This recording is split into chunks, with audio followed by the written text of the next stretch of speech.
네, 한 주간 잘 지내셨습니까? 오늘 이 시간도 주님의 기도로 시작하겠습니다. 성부와 성자와 성령의 이름으로. 하늘에 계신 우리 아버지의 이름이 거룩히 빛나시며 아버지의 나라가 오시며 아버지의 뜻이 하늘에서와 같이 땅에서도 이루어지소서. 오늘 저희에게 일용할 양식을 주고 저희에게 잘못한 일을 저희가 용서하오니 저희 죄를 용서하시고 저희를 유혹에 빠지지 않게 하시고 악에서 구하소서. 아멘. 성부와 성자와 성령의 이름으로. 아멘. 네, 이제 지난 시간까지 우리는 충실성에 대한 권고 부분을 마쳤고요. 오늘부터는 6장 종교 의식 또는 예배로 이제 넘어가게 됩니다. 그렇죠. 우리는 하느님 백성이고 모든 종교는 다르지만은 뭔가 의식이 있습니다. 네. 어느 종교에서든 종교 의식이라는 건 좀 필수적인 행위로 인식하고 있는 거죠. 그것이 우리 인간과 신 사이의 그 관계를 드러내주는 구체적이고 가시적인 표현이기 때문에 그렇습니다. 여러 가지 방법들이 있어요. 네, 일단 우리는 이제 그 계시 종교죠. 하느님께서 당신을 드러내 보여주셔서 이루어진 종교이고 구약 성경 때부터 이런 이제 어떻게 뭐 제사를 드려야 하는지 뭐지 이런 것들도 다 하느님께서 가르쳐 주셔서 이렇게 진행이 됩니다. 그러니까 이 제사가 하느님 쪽이 주도권을 갖고서 너네 이렇게 해라고 이렇게 가르쳐 준 거죠. 그러니까 하느님 신한테 잘 보여가지고 뭔가를 얻어야겠어라고 하는 이제 그런 방식이 아니라 너네가 하느님 나를 따르는 사람들의 백성이다라면은 요렇게 해라고 하는 것들이에요.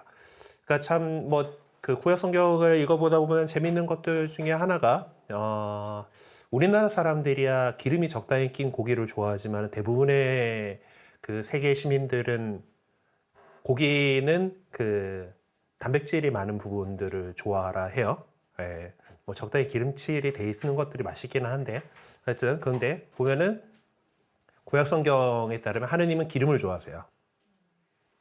사람들이 못 먹을 부위들을 갖다가 저 어찌 보면은 잘 먹기 어려운 이런 부위들을 또 태우기도 좋고 뭐 이제 그렇지 않았을까라고 생각이 되긴 하지만은 국기름은 이제 당신 거고 이제 뭐 이제 거기에서 뭐 짐승 하나 바쳤으면은 그 넓적다리는 그 사제를 위해서 뭐 이제 이런 식으로 뭐 이렇게 되고 뭐 나중에 음복해야 되니까 고기 나눠 먹고 뭐 그러긴 합니다.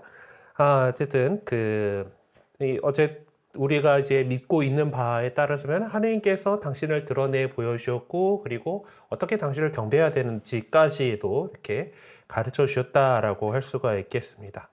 그러에 대한 응답으로 인간은 공동체적인 성격인 종교 의식을 통해서 하느님께 예배를 드리게 돼요. 근데 하느님께서는 당신만을 섬기고 당신의 증인이 될 백성을 선택을 하셨고 그 선택된 백성은 그분께 예배를 드리면서 자기에게 맡겨진 이 사명, 선교 사명을 완수해야 합니다. 네, 이 같은 사실은 종교 의식이라고 하는 히브리어가 갖고 있는 그 의미에서 이게 드러나는데 이제 아바드라고 하는 단어에 대해서 얘기를 해죠.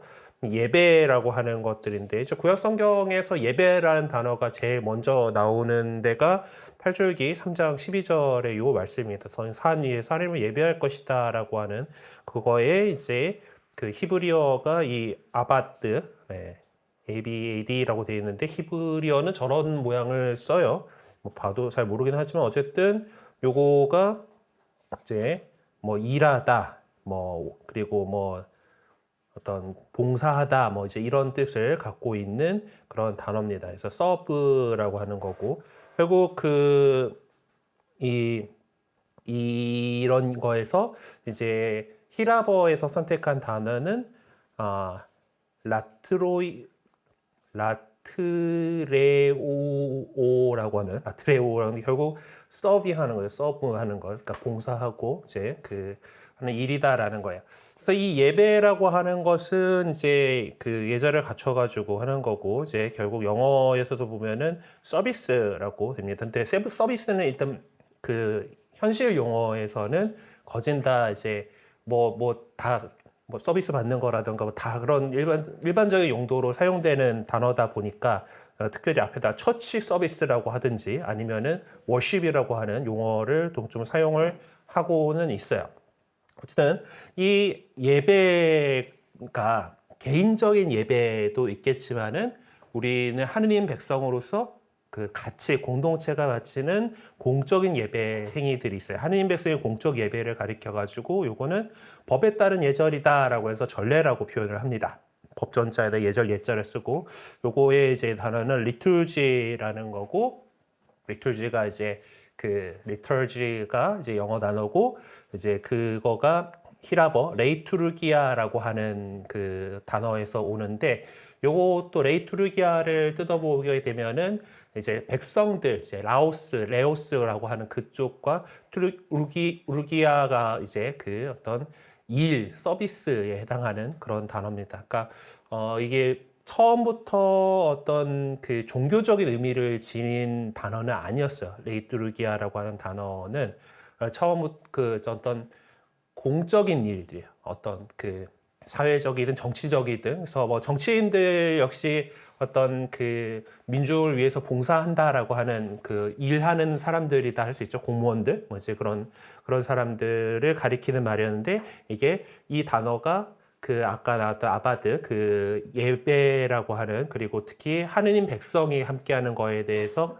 이제 70인역 성경에서 사용하고 신약 성경에서도 그대로 이제 이걸 사용을 하면서 어떤 그 신약 시대에 이렇게 사용을 하면서 이 지금 전례라고 번역할 수 있는 하느님 백성의 공적인 예배 행위를 갖다가 가리키는 말로 이렇게 나오게 됐습니다.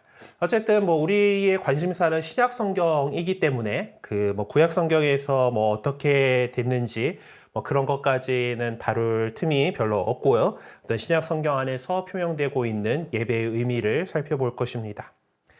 예수님께서는 옛 의식을 완성하심으로써 이제 그 옛 의식이 종료되었음을 선언하십니다. 예수님께서는 당신 자신을 희생 제물로 봉헌하심으로써 옛 의식을 뛰어넘으셨죠. 네, 그래서 이제 십자가의 제사를 통해서 이제 새로운 파스카를 이루시고 새로운 당신 자신을 희생 제물로 이제 바치셔가지고 우리를 구원하셨다라는 것이 우리가 믿고 있는 겁니다. 뭐 물론 예수님께서 이 예절이 이루어진 예배가 이루어지던 그 성전이라고 하는 공간을 허투루 보신 건 아니에요. 그분께서는 그 성전을 정화하시는 그런 것을 통해서 옛 성전에 대한 경외심을 보여주셨다라고 할 수 있습니다. 그리고 그분 자신이 유다인들의 죄로 인해 패망해야 될 그 성전을 또 새로운 성전을 부활하신 당신의 몸으로 계승하게 될 것임을 예고하시기 위해서였죠. 저 앞에서 이제 성전 정화 사건을 당신이 무슨 권한을 이루는 거야? 할 때 이제 이 성전을 허물어라 내가 다시 사흘 만에 다시 세우겠다라고 하신 그런 말씀을 통해서 이제 예루살렘 성전이 이제 다시 이렇게 당신의 몸이라고 하는 그리스도의 몸이라고 하는 새로운 성전으로 다시 세워지게 될 것임을 예고하시게 되었습니다. 네, 그래서 이제 예루살렘 성전에서의 그 예배는 그렇게 끝나게 됐죠. 70년에 성전이 무너지고 그 뒤에 그 자리에 뭐 성전이 만들어지지는 못했습니다. 그리고 뭐 이제 유대교의 형태들도 이제 바뀌어 나가게 됐죠. 그리고 예수님께서 이렇게 세상의 죄를 참으로 없애시고 당신의 살과 피에 동참하는 자들에게 영원한 생명을 통교하기 시작했기 때문에 이제 그분 안에서 이제 새로운 예배가 새로운 의식이 시작된 것이죠. 예수님께서는 최후 만찬 때 성찬례를 제정하시고 그것을 계속해 나가도록 명하셨습니다. 그래서 이런 예수 그리스도의 명을 받들어서 이제 교회 공동체는 그분께서 제정하신 새로운 종교 의식으로서의 성찬례를 계속해서 거행해 나가고 있는 거죠. 이를 행하여라라고 하셨기 때문에 우리는 매일 성찬례를 거행합니다. 성찬례라고 하지만은 미사 때 보면 말씀 전례가 있고 성찬 전례가 있죠. 그 성찬 전례가 성찬례라고 이렇게 얘기를 하는 겁니다. 네, 그래서 이러한 예수 그리스도의 명을 계속해서 했고, 이제 그래서 실질적으로 종교 의식이라는 전례 거행 행위로서 모든 신앙 공동체가 행하는 근본적인 활동에 속하게 되는 것이죠. 모든 사람들에게 예수 그리스도의 관한 기쁜 소식, 그 복음을 선포하는 일, 우리를 불러주신 분이 거룩하신 것처럼 우리도 모든 행위에 있어서 거룩한 사람이 되려는 모습을 늘 간직하며 살아가는 일, 새 영세자들에게 예수 그리스도에 대한 굳건한 믿음으로 살아가도록 계속해서 심도 있는 교리 교육을 행하는 일, 서로가 믿음 안에서 흔들림 없이 생활해 가도록 격려하고 고무하는 일, 교회 공동체 구성원 전이 세속의 사상적 조류에 흔들림 없이 굳건한 믿음으로 살아가도록 권고하고 교육하는 일 등 이러한 모든 일이 교회 공동체 안에서 절대적으로 필요하다라는 것을 부인할 수는 없을 것입니다. 이 모든 것에 앞서서 전제되는 행위가 있으니 바로 그것이 기도와 믿음을 표명하는 전례 행위다라고 할 수 있는 것이죠.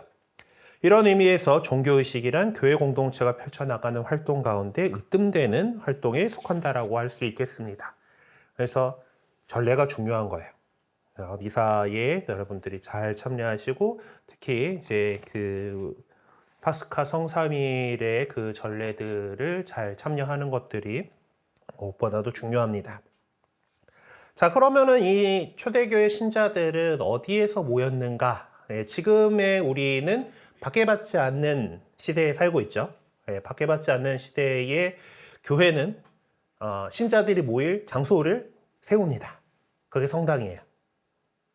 우리가 이렇게 성경 공부도 할 자리가 필요하죠. 예비자 교리할 자리도 필요하고 그리고 함께 모여가지고 무엇보다도 하나님께 예배를 드릴 자리가 필요해요. 그렇기 때문에 교회는 박해 상황이 아니다라고 하면은 신자들이 모일 집을 짓는 게 성당이에요. 그러면 옛날에는 아직 교회가 충분히 크지도 않았고 교회가 세상에 그냥 이렇게 드러날 수 없었던 박해받던 교회이던 시절에 그러면은 어디서 일단 모였을까? 예시당초 처음에 박해가 일어나기 전에는 사도행전에서 보면 성령께서 오신 그 직후에는 사람들이 어디 갔습니까? 네, 그들은 성전에서 하느님을 참여하고 지냈어요. 그저 유다교에서 그리스도교가 추방되기 전에 그 시점에서는 여전히 하느님에 대한 예배는 성전에서 드리는 거다라고 하는 것을 이제 이렇게 우리 알고 있었던 것이죠. 그리고 뭐 이제 성전이 없는 동네, 아직 이 예루살렘에 있었으면 성전에 갔겠지만은 예루살렘이 아니면은 어디 가야 됩니까? 회당에 가야죠. 회당에서 있고 그리고 일단 일권에서도 말씀드렸었지만은 하느님 예수 그리스도의 복음을 전하는 데 있어서 하느님을 미리 알고 있는 사람들, 곧 유다교 신자들은 훨씬 이야기하기 수월한 사람들이었죠. 그래서 어디에 가든지 유다교 회당에 가는 모습들이 사도행전 안에 이렇게 드러나게 됩니다. 또한 이제 다른 곳에서 보면은 이제 성전에서 이제 그런 것들이 나타나기는 합니다만은 여전히 아까 또 나왔던 단어들 가운데 보면은 이 집 저 집에서 빵을 떼어 나누는 이 집 저 집이 또 나옵니다.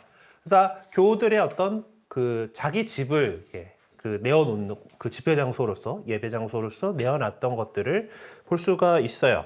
네. 우리의 초대교회 때도 마찬가지죠.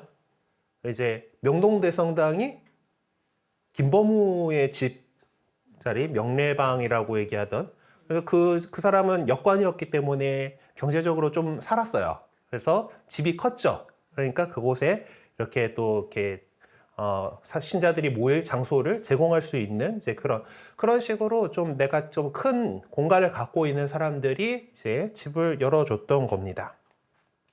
그래서 이제 그런 곳에 대해서 구체적으로 좀 이렇게 찾아보게 되면은 사도행전에 보면은 강론이 강론이 길어지면 안 되는 중요한 사건이죠. 네, 바오로가 이야기를 너무 열심히 이렇게 하고 있는데 워낙 밤늦게까지 이야기를 계속을 하다 어떤 젊은이가 졸다가 떨어져가지고 죽었어요. 네. 그 얘기죠. 그 잠에 취하여 그만 3층에서 밑으로 떨어지고 말았다. 죽어 있었다. 어쨌든 네, 그 이야기에 나오는 장소. 네, 여기가 이제 그 이게 왜 여기서 벌써 나오냐, 근데 사도행전 뭔가 미스가 난 것 같은 느낌인데. 어쨌든 여기도 그 집이에요. 그 집에 우리가 있던 위층 방에 이제 그 집에서 이제 하고 있었던 거죠. 그 신자들의 모임에 대해서 이제 언급해 주는 그거가 위에 나와 있었구나, 그렇죠? 네. 그래서 이제 이런 그 신자들이 어느 집에서 그렇게 모여가지고 사도들의 이야기를 그렇게 듣고 했었습니다. 그리고 코린토전서 11장에도 보면은 이제 이 모이는 것들, 이제 한데 모여서 먹는 것들에 대해서 이제 이야기를 하고 있는 이런 장면에서도 보면은 이거 고쳤었는데 왜 또 다시 저장이 안 된 거지?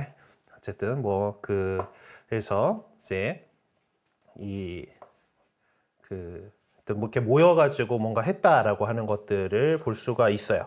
그리고 뭐 이제 구체적으로 어느 집에 누구 집에 모였다라고 하는 내용들이 나오고 있는 것들이 여기 나오는 이제 사도행전 12장 12절에 나오는데, 이때 이제 베드로가 투옥되고 야고보가 죽고 이제 첫 순교자죠. 예, 야고보 성인이 이제 순교하고, 그리고 베드로를 잡아가지고 이제 가두었는데 이제 교회가 끊임없이 그를 위해서 기도했다라고 이렇게 얘기를 하면서 베드로가 감옥에서 기적적으로 이제 풀려난 이야기가 나옵니다. 그래서 그렇게 해서 나와가지고 어디로 가냐? 넘어가자. 또 뭔가.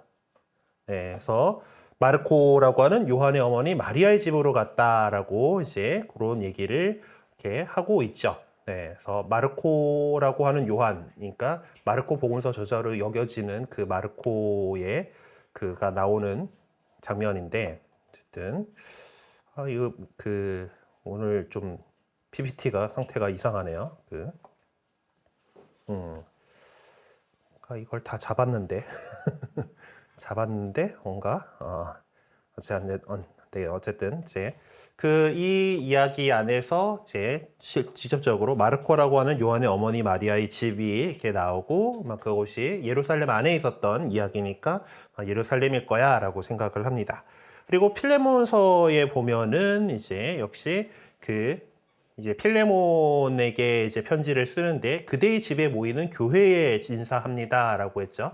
필레몬이 뭐 오네시모스를 이제 종으로 둘 만큼 뭐 충분히 잘 사는 사람이었을 거고, 그리고 집도 컸을 거니까 그의 집에서 이렇게 교회 공동체가, 그 동네 공동체가 모였을 거다라는 거예요. 뭐 필레몬서에 직접적으로 여기가 콜로세라는 얘기는 안 나오지만은 여러 가지 서간들의 정황을 볼 때 필레몬은 콜로세에 살고 있는 사람들이었다라고 볼 수가 있습니다. 자, 그리고 콜로새서 4장에도 또 비슷한 표현들이 나오는데요. 이제 콜로새서에서 쭉 이렇게 보다 보면은 라오디케아에 있는 형제들에게 또 님파와 그의 집에 모이는 교회의 안부를 전해 주십시오라고 이렇게 얘기가 나오는데, 이제 아마 이 표현 따라서 이 님파가 라오디케아에 있을지 정확하게 다른 동네일지는 모르지만은 뭐 우리 책은 이 라오디케아일 거라고 생각을 하고 있습니다. 어쨌든 이렇게 님파 자매님 집에 이렇게 모였었다라는 것들을 볼 수가 있겠고요. 그리고 코린토 전서 16장에 또 보면은 아킬라 프리스카가 자기들 집에 모이는 교회와 함께 주님 안에서 여러분에게 특별히 인사합니다라고 이제 아시아의 교회들이 여러분을 인사합니다라고 하면서 이제 얘기를 하고 있는데, 아킬라와 프리스카는 뭐 이제 뭐 로마에서 나왔던 뭐 이제 그 사람들이죠. 바오로하고 이제 같이 하고 천막 같이 지었다던 그 사람들이었던 것 같은데, 이제 그 집에서도 이제 사람들이 모였었다라고 하는 것들을 볼 수가 있습니다. 그리고 로마서에 나오면은 또 그분들이 이제 또 나와요. 이제 프리스카 켈라에도 안부를 전해주고 뭐 이제 그들의 집에 모이는 교회도 안부를 전해주십시오라고 이렇게 나와 있는 또 그분들이 이렇게 나와 있는데 그 더 밑에 가면은 나와 온 교회의 집주인인 가이오스가 여러분에게 인사합니다라고 이렇게 돼 있어요. 저희 이 가이오스라는 사람이 뭐 어떤 사람이길래 온 교회의 집주인인가라고 이렇게 해가지고 이런 거 헷갈릴 때 표현들이 하고 할 때는 그 다른 언어로 된 번역본을 찾아보면은 이런 뜻이구나 할 수가 있어요. 예, 영어로 찾아보니까 가이오스 who is host to me and the whole church 그러니까 그 동네 그 교회 공동체하고 그 이제 바오로를 재워준 사람이에요. 그 호스트잖아요, 그렇죠? 네, 그 뭐냐 게스트하우스 뭐 그런 느낌이라기보다는 뭐 지금 나 뭐 얘기하려고 그랬었지? 네, 이제 WID 하려면은 이제 그 홈스테이를 많이 해야 되는데 홈스테이 호스트 가정을 했었다. 네, 그쵸? 네, 바오를 재워주고 네, 홈스테이가 갑자기 생각이 안 났어. 네, 하여튼 뭐 그런 역할을 했던 분인 것 같아요. 홈스테이 호스트 가정이에요. 호스트예요. 하여튼 그래서 아마 그 동네에 이제 바오로도 재워주고 또 그 동네 교회 공동체가 함께 모일 수 있는 그런 자리를 내주었던 그 코린토에 있던 사람이 가이오스라고 하는 사람이 있었을 거다라고 이렇게 볼 수가 있습니다. 어쨌든 이렇게 그리스도교 신자들은 뭐 날마다 한 마음으로 성전에 모이고 술집하고 빵을 떼어 나누었고 그리고 그러니까 유대교에서 갈라지기 전에는 성전이나 이제 회당에서 유대교 그것들처럼 안식일을 지내고 그리고 또 모여가지고 그리스도교 신자들끼리 모여서 주님의 날, 토요일 다음 날이죠. 주일에 이제 같이 빵을 떼어 나누는 그런 일을 했던 것으로 보입니다. 주간 첫날인 그 주일에 빵을 떼어 나누러 모이기로 했고요. 그리고 그것이 결국 나중에 이제 뭐 이미 1세기 때부터 그냥 일요일이 아니라 주일이라고 하는 주님의 날이라고 불리게 되었다라고 하는 겁니다. 자, 그리고 예배의 다양한 모습들이 이렇게 나오는데 뭐 지금이야 어떤 전례라고 해가지고 예배를 하는 방식이 법에 정해져 있는 그런 양식이고 일단 기본적으로 우리 교회 안에서는 성사는 사효성을 지닌다라고 표현을 하죠. 성사가 되는 거는 뭐 집전자가 그 좋은 사람이고 나쁜 사람이고 상관없이 어쨌든 그 사람이 합당한 집전자가 합당한 그 예식에 따라서 진행하기만 하면은 그 은총의 효과를 하나님께서 보장하십니다라고 하는 믿음을 갖고 있어요. 그러려가 되려면은 정해져 있는 대로 해야 됩니다. 그래서 법에 정해져 있는 대로 예배를 해야 되기 때문에 전례라고 얘기를 하는 건데 초대교회 때는 아직 그것이 정확하게 규정되어 있지는 않았어요.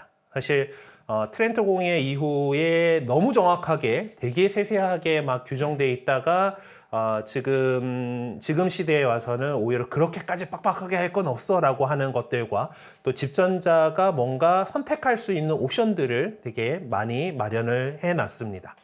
그래서 사실 우리 교회는 한국천주교회는 신부님들이 다들 짧은 걸 너무나 좋아하기 때문에 맨날 사도신경을 하고 그 감사기도 제2양식을 하고 뭐 이러기는 하지만은 찾아보면은 미사통상문 보시면은 감사기도도 4가지 양식이 있고 뭔가 그 안에서 선택할 수 있는 것들이 많이 있습니다. 그리고 뭐 그날 미사를 어떤 거 할까라고 하는 것들도 우리는 안타깝게도 매일 미사책을 들고 다니죠.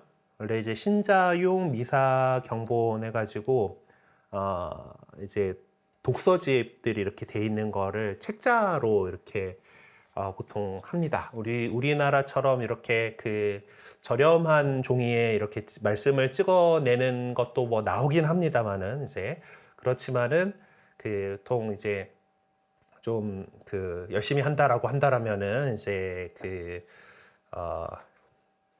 신자용 독서집이 있어요. 그래서 우리 주교회에서도 나와 있긴 한데 다섯 권으로 돼 있거든요. 다섯 권으로 돼 있는데 한 권이 5만 원짜리라서 매일미사 20년치 가격이라서 쉽게 구입이 안 되기도 하고, 이제 매일미사 들고 다니는 게 워낙 편하기도 하고, 이제 그래가지고 뭐 근데 여기서 생기는 문제들 가운데 하나가, 원래는 전래력을 보게 되면은 선택해서 뭔가 할 수 있는 것들이 여러 가지가 있어요. 뭐 이제 그 기념일들 같은 경우에 의무 기념일이어가지고 아예 그런 날이라고 나오는 경우들도 있지만은 연중 무슨 몇 주간 뭐 오늘 월요일이잖아요. 뭐 그럴 때 이제 밑에 다른 성인들 그걸 해가지고 선택 기념을 할 수 있는 경우들이 있습니다. 근데 우리는 그것들이 거의 무시되죠. 예, 왜냐하면은 그걸 선택했을 때 선택 기념일에 관련된 그 독서를 선택을 할 수가 없어요. 신자들이 없어. 신자들이 없기 때문에. 그리고 사실 뭐 어제 우리가 이제 전교주일이어서 민족들의 복음화를 위한 기원 미사를 했습니다. 기원 미사를 했는데 여기에 또 사실 선택할 수 있는 독서들이 상당히 다양해요. 하지만 매일미사 책에 나와 있는 첫 번째 독서와 첫 번째 복음으로 했어요. 그랬을 거예요. 그거를 다 바꾸고 뭐 어떻게 할 수가 없었기 때문에 이제 뭐 그렇게 이제 좀 정해져 있는데, 약간 이렇게 융통성들을 발휘할 수 있도록 이게 지금은 좀 구성이 돼 있습니다.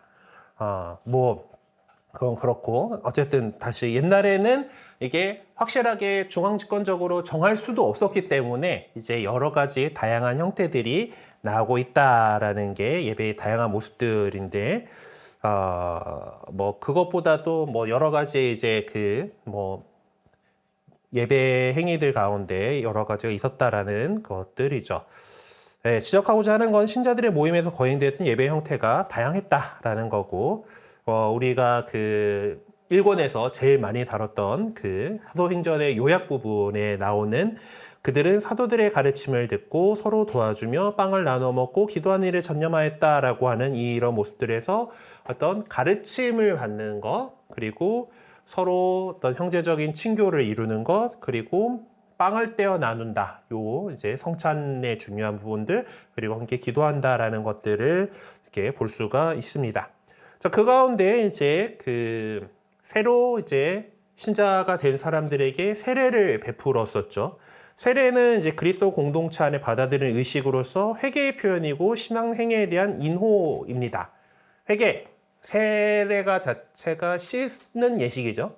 예, 깨끗하게 된다라고 하는 것에서 우리가 회개하고 세례를 받는다라고 하는 거죠. 신앙. 그리고 우리가 파스카 성야에서 세례 예식을 갱신하면서 뭐 합니까? 끊어버립니다를 하죠. 예, 악을 끊어버린다라고 선언을 하고서 다시, 그리고 예수 그리스도를 하나님을 믿습니다라고 하고서 우리는 세례를 받습니다. 그걸 통해서 이제 그 죄 사함을 얻기 위해서 이제 세례를 받았던 거죠. 사도행전 2장 38절에 보면은, 저마다 예수 그리스도 이름으로 세례를 받아서 여러분의 죄를 용서받으십시오. 그러니까 죄를 용서받기 위해서 세례를 받는다라는 거예요. 사실 세례 성사가 갖고 있는 거는 모든 죄에서 인류를 통해서 전해져 내려오는 원죄뿐만 아니라 내가 직접 지은 본죄까지 모든 죄를 사함을 용서받는다라고 하는 그런 의미를 갖고 있습니다. 그 물이라고 하는 걸 통해서. 하지만 또 예수 그리스도의 이름으로 세례를 받는 이 그리스도교의 세례는 예전에 세례자 요한이 베풀었던 그냥 물에서의 세례, 물로서 세례를 주는 것이 아니라 성령으로 세례를 받는다라고 얘기를 하고 있었죠. 그런 것처럼 이제 성령을 받는 그 의미를 내포하고 있었습니다. 그리스도에는 그래서 요한이 베푼 세례와는 다르게 성령의 선물로 이제 특정 지어지게 될 마지막 때가 이미 어떤 종말론적인 그런 시대가 되었기 때문에 이 단지 깨끗하게 돼서 지난날의 잘못을 정화한다라는 거에 불과하는 것이 아니라 새롭게 태어난다라는, 하느님의 자녀로 새롭게 태어난다라고 하는 의미를 갖고 있어요. 그래서 이제 세례받은 사람들을 새로 태어난 자녀로 간주하고 있다라는 거예요. 베드로 전서에 보면은 가난하기처럼 영적이고 순수한 젖을 갈망하십시오라고 새로 신자가 된 사람들이 영적으로 이제 갓난아기처럼 그렇게 해서 그것으로 자라나서 성장해서 구원을 얻게 될 것이다. 네. 우리가 그 그리스도교 입문성사로 이제 세례성사와 견진성사와 성체성사를 얘기를 합니다. 세례성사로 새로 나고 견진성사로 이제 더 이제 신앙에서 성숙하게 되고 그리고 성체성사를 통해서 우리가 매일 미사를 하든 뭐 매주 미사를 하면서 영하게 되든 이 예수님의 몸과 피로를 받아 먹음으로써 우리는 성장하게 되는 거예요. 양육받는다라고 하는 그런 개념을 갖고 있습니다. 그래서 이 새로 태어난 새 생명의 시작을 의미하는 것이죠. 그러니까 뭐 요한의 세례에서 어떤 그 세례 예식이 좀 시작되었다라고 할 수 있겠죠. 물로 씻는 거고 물에 담겨짐으로써 이제 아마 얘기했을 거예요. 침례로 하게 되면 꼴꼴꼴꼴꼴 하다가 다 건져 올려지면서 예수님과 함께 물속에 잠겨서 죽었다가 물에서 건져 올려지면서 같이 부활해서 부활의 삶을 살아간다라는 의미를 갖게 된다라는 거죠. 그래서 새로운 생명의 시작이라는 새로운 의미를 지니게 되었고 그리스도께서 옛 의식을 완성하시고 새로운 의식을 시작하셔서 열어젖히신 새로운 세계에서의 삶을 가능하게 해주는 출발점이 된다라는 거죠. 그리고 이렇게 새로 태어났으면은 잘 커야죠. 그래서 주님의 만찬이죠. 성찬례는 공동체 구성원을 하나로 모으는 구심점 역할을 합니다. 네, 성 요한 바로 2세 교황님의 회칙에도 교회는 성체성사로 산다라고 얘기를 했죠. 그래서 그만큼 그 성체성사가 우리 그 모든 교회 활동 안에서 중심이 되고 모든 성사들은 성체성사를 향해서 있다라고 얘기할 수 있습니다. 이 성찬례는 은총에 감사하는 행위로 연결됩니다. 그래서 아까도 얘기했지만은 성찬 제정문 나오는 그 부분을 뭐라 그래요? 감사기도라 그래요. 감사기도. 감사송은 사실 이제 그 감사기도의 서문 뭐 이런 뜻인데 라틴어로 그렇고 감사기도 유카리스티아라고 하는 이 성찬례라고 하는 거는 감사제라고 하는 그런 의미를 담고 있습니다. 그래서 이제 우리는 이제 미사 끝에 이때 미사 에스트라고 하는 미사가 끝났으니 가서 복음을 전합시다라고 직역하면은 끝났으니까 가세요라고 하는 이 말에서 이제 이 전체를 갖다가 미사라고 표현을 하는데 미사는 그래서 파견이라는 뜻이에요. 네, 미시오 보내는 겁니다. 그래서 파견이란 뜻이 갖고 있는 미사라는 단어로 우리 전체를 얘기를 하는데 우리 천주교회는 이제 이 유카리스티라고 하는 이 성찬례에 더 집중해서 이야기를 하기도 해요. 그래서 그 이제 성찬례 이렇게 하고 그래서 이게 감사다라고 하는 그 개념들을 갖고 이제 표현하는 데가 저기 성공회 대한성공회 같은 경우는 감사 성찬례라고 부릅니다. 우리의 미사에 해당하는 이제 그 전례를 갖다 감사 성찬례라고 부르는데 이제 그런 이 성찬 전례에 대해서 좀 더 이제 집중한 그런 표현이다라고 할 수가 있겠고 우리 미사는 이렇게 예수님 몸을 받아 먹으시고 나서 성찬례를 하고 나서 우리가 세상에 나와가지고 그 사명을 잘 살아가야 된다는 쪽에 좀 더 방점을 두고 있는 게 아닌가라는 그런 생각이 듭니다. 어쨌든 그런 것들 안에서 이제 이런 그 명칭 안에서들도 약간 좀 어디에 더 방점을 두고 있는가 이제 이런 것들이 나오긴 해요. 자, 그래서 이 성찬례를 이제 은총에 감사하는 행위다라고 하는데 사도 바오로는 성찬례를 이제 주님의 만찬이라고 부르고 있습니다. 코린토전서 11장 20절에 이제 주님의 만찬, 여러분들 한 대 모여서 먹는 건 주님 만찬이 아닙니다라고 이제 막 그 뭐라 하는 그건데 어쨌든 거기 그런 표현들을 주로 사용하는데 루카의 경우에는 빵을 떼다라는 표현을 많이 사용합니다. 그래서 그 루카복음 이제 24장 35절 엠마오로 가는 길에서 이 두 제자들이 예수님께서 빵을 떼실 때라고 하는 그 빵을 떼다라는 거고 사도행전에서도 보면 빵을 떼어 나누고 기도하는 일에 전념했다라고 하고 사도행전에도 다른 곳에서는 주간 첫날에 우리는 빵을 떼어 나누려고 모였다라고 그 그리스도 공동체의 어떤 집회를 갖다가 이야기를 하고 있습니다. 자, 그리고 코린토전서 11장 23절에서 25절에 따르면은 이제 빵을 떼는 행위에 일반적으로 식사가 동반되었던 것으로 보입니다. 아까 그 나왔던 그 코린토전서 11장 20절이 나온 여러분들이 하고 있는 건 주님의 만찬이 아닙니다라고 막 이렇게 뭐라 하는 그곳에 보면은 이제 이제 만찬을 드신 때에 이제 사실 나는 주님에게서 받은 것을 여러분에게도 전해 주었습니다. 곧 주 예수님께서 잡으신 날 밤에 빵을 들고 감사를 드리신 다음 그것을 떼어 주시며 말씀하셨습니다. 이는 너희를 위한 내 몸이다. 너희는 나를 기억하여 이를 행하여라. 또 만찬을 드신 뒤에 같은 모양으로 잔을 들어 말씀하셨습니다.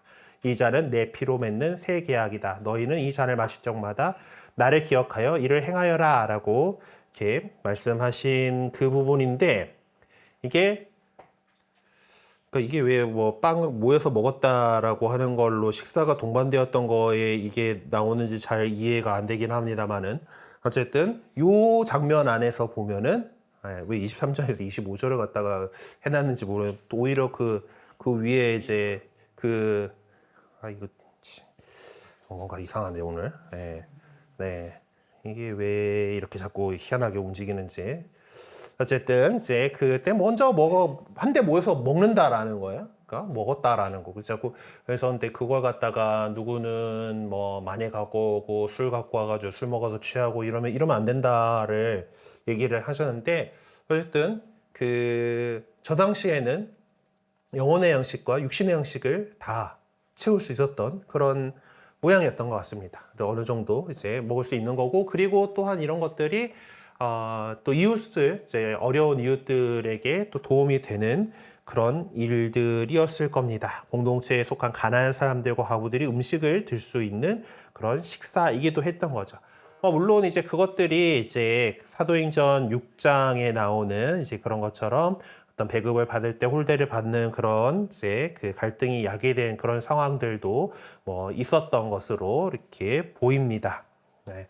하지만은 어쨌든 이제 이렇게 함께 음식을 나누어 먹는다라고 하는 것들이 이제 예전 초대교회 안에서는 있었었고, 그런 모습들이 또 이렇게 사랑을 나누는 행위여야 된다라고 이렇게 얘기를 합니다. 그래서 애찬이다, 아가페다, 이렇게 얘기를 또 하죠. 그러니까 성찬과 이제 어떤 전례 행위로서의 그 주님의 만찬을 기억하는 성찬례를 하는 것과 이제 함께 모여서 사랑을 나누는 빵을 같이 또 나누어 먹는 애찬을 함께 했던 것으로 보입니다. 그러다 보니까 이제 우리나라 개신교회들 같은 경우는 밥 먹는 걸 되게 중요하게 여기는 데들이 제법 많아요. 그래갖고 좀 특히 작은 교회들 같은 경우는 밥을 같이 먹는다를 되게 소중하게 여가지고 코시국 때 이제 많은 이제 논란들이 있었던 부분들이 약간은 있습니다. 네. 하여튼 초대 성경에 나오는 그 양반들은 워낙 오직 성경만으로다 보니까 이제 이런 것들을 가지고서 이렇게 하려고 했었던 것 같아요. 어쨌든 그 취지 자체는 괜찮다라고 할 수가 있겠습니다. 그리고 이제 어쨌든 아까 지금 계속해서 이제 나오고 있는 코린토전서 11장에 있는, 그래서 이제 그런 패단까지도 있었던 그런 것을 볼 수가 있죠. 저녁 배고프고 취하고 이제 그런 것들을 대해서도 얘기를 하는데, 이제 사도 바울은 그래서 가난한 형제들과 음식을 나눠 먹지 않는 것을 바로 주님의 몸이 의미하는 바를 깨닫지 못하고 먹고 마시는 행위다라고 이렇게 간주했었습니다. 그러니까 주님의 몸을 분별 없이 먹고 마시는 자신에 대한 심판을 먹고 마시는 것입니다라고 이렇게 강조를 하고 있죠. 자, 그리고 그 근거로서 바울은 빵이 그리스도의 몸이라고 한다면 교회 공동체 역시 그와 같다라는 점을 내세우고 있습니다. 그래서 코린토전서 12장 27절에는 여러분은 그리스도의 몸이고 한 사람 한 사람이 그 지체입니다라고 강조하게 돼요. 지금 이거는 그리스도의 몸이라고 하는 것은 교회론에 있어서 되게 중요하게 다루는 부분입니다. 우리 교회는 그리스도를 머리로 하는 여러 지체들로 이루어진 하나의 몸이다. 그리스도의 몸이다. 라고 하는 그런 것이 우리가 갖고 있는 믿음입니다.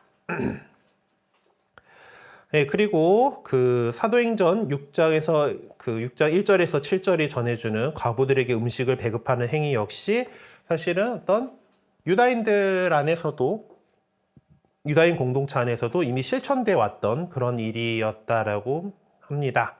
유다인들 회당에서 마을에 사는 가난한 사람들에게 오늘날 뭐 식전에 먹는 수프에 해당하는 음식을 매일 나눠주고 매주 한 번 양식을 나눠주곤 하였다고 하는데요. 이제 그런 것들이 또 지금 오늘날 우리 공동체 안에서는 뭐 이웃돕기 헌금이라던가 뭐지 그 한 주일 쌀 예수님의 몫으로 뭐지 이런 헌미헌금 운동 그런 것들로 나타나고 있죠. 그래서 옛날에는 진짜 헌미헌금을 해가지고 뭐 쌀 모으는 그 함이 성당에 있기도 했었습니다. 그래서 정말 그렇게 해가지고 가난한 그 더 필요한 사람들이 이렇게 가져가고 하는 그런 식으로 활용되기도 했었어요. 자, 그리고 어떤 죄의 고백이 있는데 이제 그러므로 내가 제단에 예물을 갖다 바치려고 하다가 거기에서 형제가 너에게 원망을 품고 있는 것이 생각나거든 예물을 거기 제단 앞에 놓아두고 물러가 먼저 그 형제와 화해하여라. 그런 다음에 돌아와서 예물을 바쳐라 라고 하는 유명한 마테오 복음서의 내용 외에도 그 디다케라고 이제 그 1세기 말에서 아마 2세기 이제에 작성되었을 것으로 보이는 열두 사도의 가르침이라고 하는 그 문헌 안에도 보면은 여러분은 주님의 날에 함께 모여 빵을 나누고 우선 여러분의 죄를 고백하고 그리고 난 후에 감사하십시오. 그리하면 여러분이 바치는 희생제물은 순수한 제물이 될 것입니다. 라고 어떤 죄를 고백하는 내용들이 나옵니다. 이 당시에는 아직 지금 우리가 고해성사를 하는 것처럼 개별 고백 형태는 아니긴 했어요. 공동체 앞에서 내가 이런 잘못을 했습니다. 라고 이렇게 고백을 하고 거기에 대한 보속을 하고 나면은 다시 공동체로 받아들여지는 그런 식의 그 고백이었죠. 진짜 실제로 사람들 앞에서 죄를 고백하고 이제 그 후에 이제 성찬에 참례할 수 있게 되는 것이었습니다. 그리고 또 여러 곳에서 이제 이런 죄를 고백하고 이렇게 다시 돌아오고 그리고 나서 형제적인 이 친교를 온전하게 이루기 위해서 거룩한 입맞춤으로 서로 인사하십시오라는 표현들이 이제 곳곳에 이렇게 나타나고 있어요. 그래서 뭐 이제 그런 이 지역들의 어떤 그 인사 방식들이지만은 좀 더 거룩한 의미를 담아서 형제적인 친교를 드러내는 그럼 오늘날 우리 입장에서는 평화 인사를 나누는 것과 같은 것이다라고 할 수 있겠습니다. 그리고 이 예배 행위들 가운데 있어서는 하느님 말씀을 듣는 말씀 전례가 꼭 이루어졌죠. 중요한 겁니다. 성경을 봉독하고 시편을 읊는 것 외에도 또 말씀 전례를 통해서 끊임없이 가르침이 베풀어졌습니다. 그래서 이 서간들을 우리가 지금 독서로서 읽고 있죠. 말씀 전례 안에서 읽고 있고 그것들은 이미 이 바오로 사도의 서간들 하여튼 이런 여러 그 사도들의 서간들이 교회 공동체에 전달되었을 때에 그런 방식으로 사용되었다라는 것을 볼 수가 있습니다. 테살로니가전서 5장 27절에 보면은 이제 나는 주님의 이름으로 여러분의 간곡히 부탁합니다. 이 편지를 모든 형제에게 읽어주십시오라고 아예 딱 명시를 하고 있는 것을 볼 수가 있어요. 물론 이제 뭐 꼭 이 얘기를 안 했다 하더라도 바오로 사도가 쓴 편지들이나 다른 사도들이 쓴 편지들을 보게 되면은 수신인이 특정 인물인 경우는 한 개밖에 없죠. 필레몬서 하나밖에 없습니다. 근데 그 안에도 이제 그런 사도에게서 편지가 왔다라고 하는 것은 그것을 그 공동체가 계속 읽게 되는 거죠. 그 공동체의 책임자만 읽고 그냥 공문 안내하고 이렇게 뭐가 아닌 거잖아요. 그래서 그 내용들을 공동체와 함께 나누기 위해서는 모였을 때 사도께서 보내준 편지를 읽었고 이제 또 그런 것들을 계속해서 해왔을 겁니다. 그래서 말씀 전례를 거행하는 가운데 그 편지를 읽곤 했었다라는 걸 볼 수가 있습니다. 그리고 기도를 함께 했겠죠. 교회 공동체는 함께 모여서 종교 의식을 거행하면서 그를 위해 필요한 기도들을 상당수 창출해 냈습니다. 뭐 이제 그런 것들이 이제 여러 가지들 표현들이 이제 이미 성경 안에도 나오고 그리고 그런 것들 가운데에서 어떤 신령한 언어라고 하는 것들이 있어요. 뭐 기도들이 이제 각 공동체가 처해 있는 구체적인 상황으로부터 영감을 받아서 만들어질 수밖에 없었고 하지만 또 그 가운데에 이제 문제인 신령한 언어로 말하는 기도도 포함되어 있습니다. 뭐 지금 성령 기도회에서는 심령 기도다라고 해가지고 그 뭐 얘기하는 바는 그거예요. 이제 내가 뭔가 해가지고 기도를 표현하는 것이 아니라 성령께서 말씀하시기에 맡겨드리면서 뭐 이제 하는 기도다라고 얘기를 하지만은 뭐 저도 사실 어렸을 때 그 본당에서는 성령 세미나에 엄마 손에 이끌려서 갔다가 문화 충격을 심하게 받았던 기억이 있는 만큼 네. 그 얘기가 이번에 보니까 바오로 사도도 하셨더라고.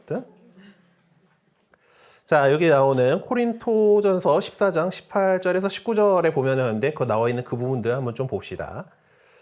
사랑을 추구하십시오. 특히 성령의 은사, 특히 예언할 수 있는 은사를 열심히 구하십시오. 그러니까 예언의 은사가 더 중요하다라고 하는 것을 강조를 하고 있는 거죠. 신령한 언어로 말하는 사람들이 아니라 하느님께 말씀드립니다. 사람은 아무도 알아듣지 못하기 때문입니다. 그는 성령으로 신비를 말하는 것입니다. 그러나 예언하는 이는 사람들을 성장하게 하고 격려하고 위로하는 말을 합니다. 신령한 언어로 말하는 이는 자기를 성장하게 하지만 예언하는 이는 교회를 성장하게 합니다. 나는 여러분이 모두 신령한 언어로 말할 수 있기를 바랍니다. 그러나 그보다는 예언할 수 있기를 더 바랍니다. 누가 해석을 해주어 교회가 성장에 도움을 받는 경우가 아니면 예언하는 이가 신령한 언어로 말하는 이보다 더 훌륭합니다. 이제 형제 여러분, 내가 여러분에 가서 신령한 언어로 말한다 한들 계시나 지식이나 예언이나 가르침을 주는 말을 하지 않으면 내가 여러분에게 무슨 소용이 있겠습니까? 마찬가지로 피리나 수금처럼 생명 없는 것들도 소리를 내지만 분명한 가락을 내지 않으면 피리로 불거나 수금으로 뜯는 곡을 사람들이 어떻게 알아들을 수 있겠습니까? 또 나팔이 확실하지 않은 소리를 내면 누가 전투 준비를 하겠습니까? 이와 같이 여러분도 신령한 언어로 말할 때에 분명하지 않은 말을 하면 그 말을 어떻게 알아들을 수 있겠습니까? 그것은 허공에 대고 말하는 셈입니다. 세상에는 물론 수많은 종류의 언어가 있지만 의미가 없는 언어는 하나도 없습니다. 그런데 내가 어떤 언어의 뜻을 알지 못하면 나는 그 언어를 말하는 이에게 외국인이 되고 그 언어를 말하는 이는 나에게 외국인이 됩니다. 여러분도 마찬가지입니다. 여러분은 성령의 은사를 열심히 구하는 사람들이니 교회의 성장을 위하여 그것을 더욱 많이 받도록 애쓰십시오. 그러므로 신령한 언어로 말하는 이는 그것을 해석도 할 수 있도록 기도하십시오.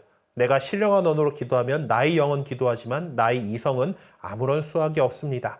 그러면 어떻게 해야 하겠습니까? 나는 영으로 기도하면서 이성으로도 기도하겠습니다.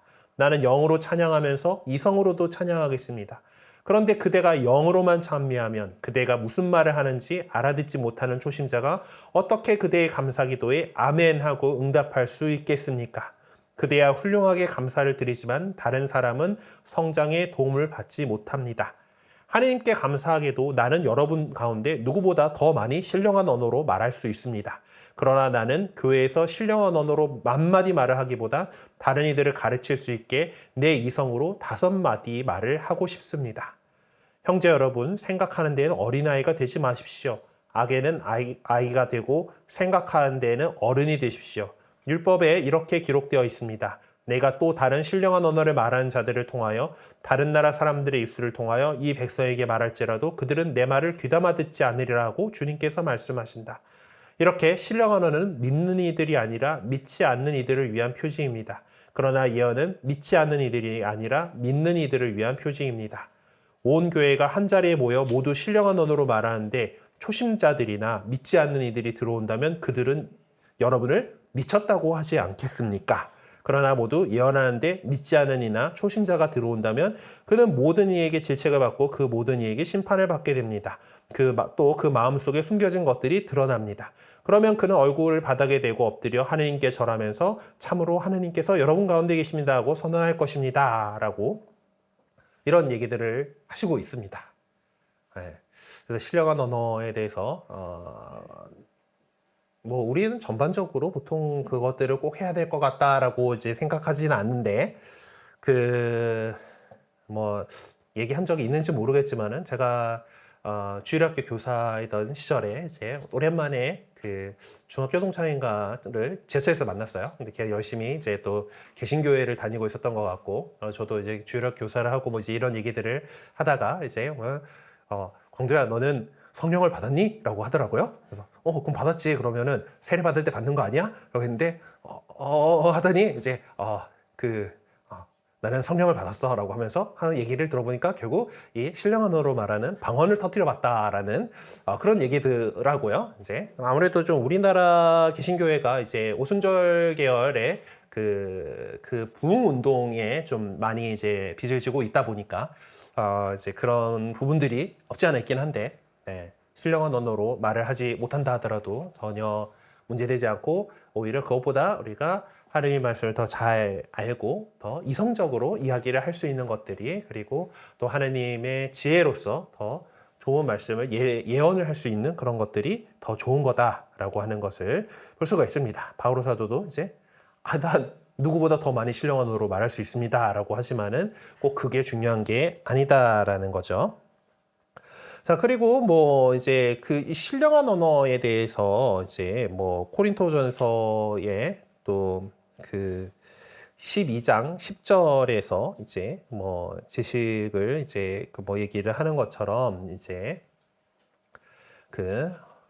이제 어떤 얘기는 지정을 쭉 이렇게 어떤 어떤 얘기는 신령한 언어를 여러 가지 신령한 언어를 말하는 은사가 어떤 얘기는 신령한 언어를 해석하는 은사가 주어집니다라고 하지만은 이거는 이 은사들은 같은 성령께서 일으키시는 일이다라고 하는 것이죠. 그래서 뭔가 내가 하려고 해가지고 되는 게 아니다라고 하는 것을 또 분명하게 얘기하고 있습니다. 뭐 이 전체적으로 코린토전서 12장에서 14장을 통해 가지고 이제 사도 바오로께서는 성령께서 자유롭게 하시는 일들과 어떤 일련의 전례적인 규칙이 서로 상반되는 것이 아니다라는 것과 교회 공동체는 끊임없이 성령의 자유와 일련의 전례적인 규칙을 종합해 나가야 한다는 점을 역설을 하고 있습니다. 그래서 두 사람이나 세 사람이라도 내 이름으로 모인 곳에는 나도 함께 있겠다라고 하는 그리스도의 말씀은 그리스도의 몸이 교회 공동체 안에서 꼴을 갖춰야 할 필요성을 불러일으켜 줍니다. 교회 공동체 안에서 종교의식이 거행되어야 할 이유가 바로 거기에 있다라고 할 수가 있겠죠. 자, 그러면 이 전례적인 전례에서 사용되었기 때문에 아마 신약 성경 안에 들어와 있는 것 같다라고 보여지는 그런 본문들, 내용들이 있습니다. 신약 성경은 서간이나 복음서 안에 자리하기 이전에 이런 종교의식, 공동체가 거행했던 의식을 통해서 사용해 왔던 상당수 보존을 해주고 있습니다. 뭐 일부 내용들이 전례 거행을 위해 성령의 역사하심 아래서 만들어졌다라고 한다면 일부 다른 내용들은 나자렛 예수님께서 직접 하신 말씀들 안에도 뿌리를 두고 있습니다. 뭐 이런 것들을 이제 보면은 이런 얘기들을 볼 수가 있어요. 성찬례 제정에 관한 이야기가 있고 주님의 기도, 이제 예수님께서 하신 말씀에 대한 부분들이죠. 성찬례 제정에 대한 이야기는 사실 마테오복음서와 마르코복음서, 루카복음서, 그러니까 공관복음이 전해주고 있고요. 요한복음에는 성찬례 제정에 관한 이야기는 빠졌죠. 만찬 때 일이다 하고 이제 그러고 나서 잡수시고 나서 제자들을 끝까지 사랑하셨다라고 이제 당신을 끝까지 사랑하시고 발 닦아주는 예식으로 세종례로 넘어가긴 하죠. 그래서 공관복음 3개가 이 성찬례 제정에 관한 이야기를 전해주고 있고 아까 나왔던 것처럼 코린토전서에 내가 전해받았고 나도 여러분에게 전해준 거 이 주님의 만찬 때 어떤 말씀이 있었는가에 대한 것들이 이렇게 나와 있습니다. 요것들에 대해서는 아마 좀 뒤쪽에서 더 자세하게 우리가 본문을 분석해 보면서 살펴볼 수가 있을 거예요. 그리고 또 복음 안에도 보면은 주님의 기도가 2가지 버전이 들어가 있습니다. 2개의 주님의 기도는 마테오복음서가 전해주는 주님의 기도가 있고 루카복음서가 전해주는 주님의 기도가 전해 있습니다.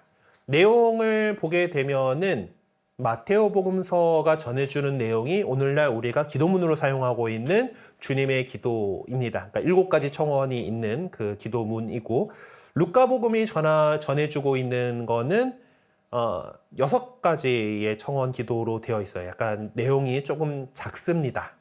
뭐 물론 이제 성서학자들은 원래 더 간결한 것이 오리지널일 것이다라고 하는 그런 거가 있어요. 왜냐하면은 이렇게 중요한 그 예수님의 말씀을 전하는 데 있어가지고 사람들이 옮겨 적을 때 덧붙이면 덧붙였지 빼진 않을 것이다라고 하는 게 있어요. 그래서 이제 간결한 버전이 보통은 더 오래된 그 사본에서 나옵니다. 그러니까 왜냐면 마테오복음서가 전해주는 주님의 기도에 보면은 어떤 후대 사본들, 아주 초기 사본들에는 나오지 않는 절이 하나 더 있어요. 주님께 나라와 권능과 영광이 영원히 있나이다가 적혀 있는 경우가 있습니다. 좀 후대의 사본들에서 그런 게 나타나요. 그러니까 전례 안에서 우리가 계속 주님의 기도 끝나고 나면은 그 환호를 했으니까 그거 그냥 그 덧붙여가지고 성경 옮겨 적으면서 그렇게 했다라고 하는 겁니다. 그런 면에서 이제 루카복음이 전하고 있는 게 좀 더 예수님께서 하신 그 오리지널에 가깝지 않을까라고 하지만은 정확한 거는 하늘나라 가서 물어봐야 된다. 우리는 모른다라고 하는 거죠. 그리고 결정적으로 교회가 기도문으로서 우리가 바쳐오고 있는 것은 마테오복음서가 전하고 있는 그런 내용이다라고 하는 것이죠. 어쨌든 뭐 여기도 말씀했지만 이 성찬 제정문이라든가 이 주님의 기도라든가 사실 예수님께서 말씀하신 거니까 되게 중요한 내용이고 그러면은 정확하게 이제 전하려고 했었음에도 불구하고 조금 이렇게 차이점을 드러내고 있는 것이 사실입니다. 이제 인간의 한계를 또 보여주는 면이기도 하고 또 여러 이제 전례 공동체 안에서 이제 이 예수님의 말씀을 가지고 전례를 거행하는 가운데에 이제 그 말씀이 지금 우리가 갖고 보고 있는 우리에게 전해진 그런 모습들로 전해졌다라고 하는 사실을 깨닫게 해주는 것이고 표현 양식의 다양성을 깨닫게 되는 그런 부분입니다. 사실 이제 이 성찬례 제정에 관한 그 부분들이 오늘날의 미사에는 아까도 감사기도가 4가지 양식이 있고, 그리고 뭐 저 뒤에 보면은 뭐 이제 기원미사, 뭐 1양식, 기원 3, 기원미사가 이제 4가지 양식 있고, 위령미사가 2가지 양식 있고, 뭐 이렇게 그 양식들이 있어요. 근데 이제 지금의 현행 우리가 사용하고 있는 미사 경본에서는 예수님께서 하신 말씀은 다 통일시켜 놨습니다. 그러니까 이제 공동 집전하는 신부님들이 요거는 같이 얘기를 해야 되잖아요. 그러니까 신부님들이 여럿 올라가가지고 미사할 때 보면은 주례 신부님만 그 부분을 읽는 것이 아니라 같이 하는 신부님들이 다 같이 너희는 모두 이것을 받아 먹어라를 하시잖아요. 그렇죠? 근데 그럴 때 그렇게 하기 위해서 그 모든 양식에서 예수님께서 하신 말씀은 똑같이 일치를 시켜놨어요. 이 얘기를 하는 것은 지금 현행 미사 경본이 나오기 전의 미사 경본에는 양식마다 조금 표현이 달랐다라는 겁니다. 네. 그러니까 전해지는 어떤 그 여러 이제 전례 전통들 안에서 그 예수님의 말씀들이 조금씩은 다른 표현으로 이렇게 전해져 왔던 것들이 좀 뭐 있어요. 네.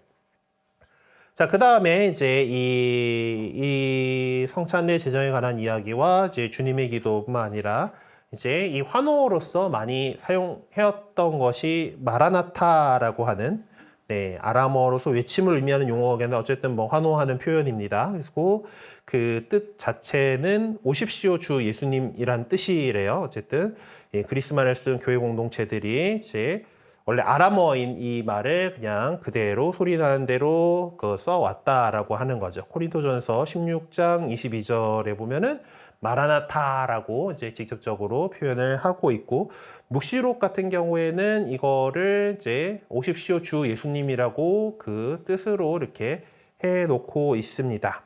하여튼 이 오십시오 주 예수님이라고 의미를 뜻은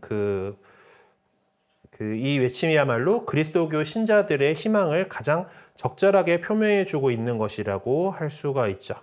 이 묵시록에서 보면은 그 오십시오 주 예수님이라고 외치고 있는데, 이는 그리스도와 함께 살아갈 영원한 생명에 대한 갈망을 희망적으로 표현하는 것이다라고 할 수가 있겠습니다. 뭐 바로 뒤은 묵시록 22장 21절에서 주 예수님의 은총이 모든 사람과 함께 하기를 바라는 마지막 인사는 이제 믿는 이들을 삶의 현장으로 다시 돌려보내는 의미를 내포하고 있어요. 이렇게 믿는 사람들이 삶의 현장에서 그리스도께 희망을 두고 살아간다는 것이 그들이 또한 어떤 어려움도 극복해 나갈 수 있다.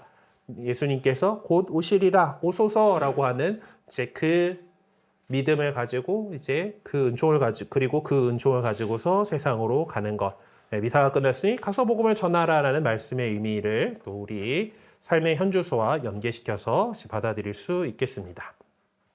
자, 3번은 이제 찬미가라고 되어 있지만 찬가, 전례적인 용어로 사용을 할 때는 찬가, 아까 슬쩍 띄워놓고 있었는데, 자, 성월도를 보면은 짠짠, 자, 조금 더 확대를 해야 될 것 같네요.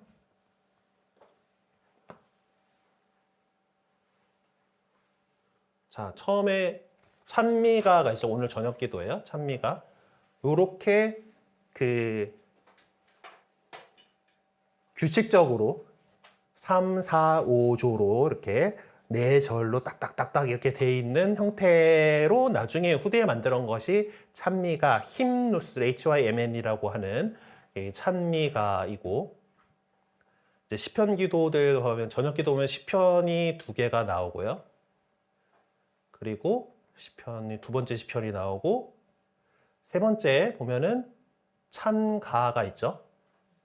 이게 찬가가 에페소서 1장 3절에서 10절의 말씀이 이 찬가로 있다라고 하는데, 요거 나중에 우리 나오는 본문들 가운데도 있습니다. 어쨌든 이렇게 우리 주 예수 그리스도 아버지 하나님 찬양 받으소서, 그분은 그리스도를 통해 하나님 온가지 영적 축복 우리에게 베푸셨도다, 뭐 이렇게 어떤 그 시편과 같은, 그래서 찬가는 시편처럼 이제 성경의 노래인데 시편 아닌 곳에 있는 것을 찬가라고 부릅니다. 그래서 지금 뭐 전례적인 의미에서는 3번 찬미가라고 되어 있는 거는 찬가, 칸티클이라고 하는 그런 부분이다라고 할 수가 있어요.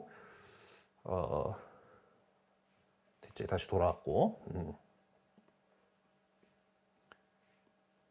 자, 이거 찬가에 해당하는 것들은 이제 그 신약 성경 곳곳에서 이런 찬가를 바라볼 수가 있고, 그리고 묵시록에 상당히 많은 것들이 나옵니다. 성물도를 이렇게 하시게 되다 보면은 이 아침 기도하고 저녁 기도에 이게 찬가들이 나오는데, 아침 기도는 보통 구약의 찬가들이 들어가 있고요. 두 번째 시편 기도가 이제 세 덩어리로 되어 있는데, 그 가운데 두 번째가 보통 이제 그 구약 찬가들이 들어갑니다. 그리고 저녁 기도에는 신약의 찬가들이 요일별로 이렇게 들어가게 되는데, 이제 그런 것들이 이제 나오게 돼요. 그래서 묵시록에 좀 많은 분량의 찬가들이 나오고 있습니다. 하여튼 뭐 대표적으로 몇 가지를 보게 되면 묵시록 5장 8절에서 14절에 이렇게 있는데, 뭐 여기에는 이제 여러 가지 있죠. 어린 양이 두루마리를 받으시자 네 생물과 24 원로가 그 앞에 엎드렸습니다. 뭐 이렇게 하고 그들이 새 노래를 불렀습니다 하면서 이제 그 노래가 적혀 있죠. 주님께서는 두루마리를 받아 봉인을 뜯기에 합당하십니다. 주님께서 살해되시고 또 주님의 피로 모든 종족과 언어와 백성과 민족 가운데에서 사람들을 속량하시어 하느님께 바치셨기 때문입니다. 주님께서는 그들이 우리 하느님을 위하여 한 나라를 이루고 사제들이 되게 하셨으니 그들은 땅을 다스릴 것입니다. 보면은 이제 이제 성경 인쇄되어 있는 성경에서 그대로 갖고 온 건데, 보면은 노래들처럼 이제 그냥 줄줄줄줄 이어지는 게 아니고 이렇게 돼 있죠. 뭐 또 요 밑에도 보면 그들이 큰 소리로 말하였습니다 하고 살해된 어린 양을 권능과 부와 지혜와 힘과 영예와 영광과 찬미를 받기에 합당하십니다. 뭐 이렇게 그리고 어자에 앉아 계신 분과 어린 양께 찬미와 영예와 영광과 제가 영원 무과기를 빕니다. 아멘. 뭐 이렇게 했다라고 하는 것들이 이런 내용들이 있어요. 그리고 묵시록 20장 1절에서 8절에 보면은 할렐루야 구원과 영광과 권능은 우리 하느님의 것 과연 그분의 심판은 참되고 의로우시다. 자기 불륜을 당하며 대상되고 접하셨고 그들은 또 말하였습니다. 할렐루야 그 여자가 사랑과 아멘 할렐루야 하고 말하였습니다. 그래서 하나님 모든 종들아 사랑하는 우리 하나님을 찬미하여라 이제 이렇게 그래서 또 할렐루야 주 우리 하나님 전능주께서 앞서기 시작하셨다 기뻐하고 즐거워하며 하나님께 영광을 드리고 어린 양의 혼인날이 되어 그분의 신부는 몸단장을 끝냈다. 그 신부는 빛나고 깨끗한 고운 아마포 옷을 입는 특권을 받았다. 하면서 이제 해설들도 좀 이렇게 나오면서 이제 이 노래들을 이렇게 전해주고 있죠. 다시 성물도를 지금 봅시다. 요거는 이제 오늘 거고 이 묵시록 거가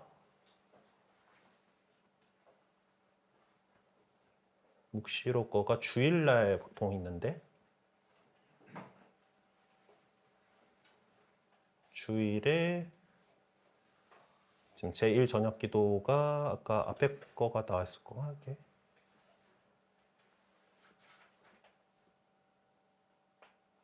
필리피에서 꽂구나.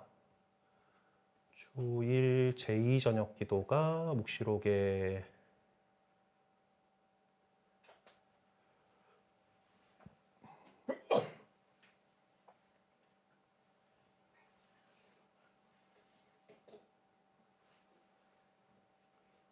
지금 방금 나온 거죠.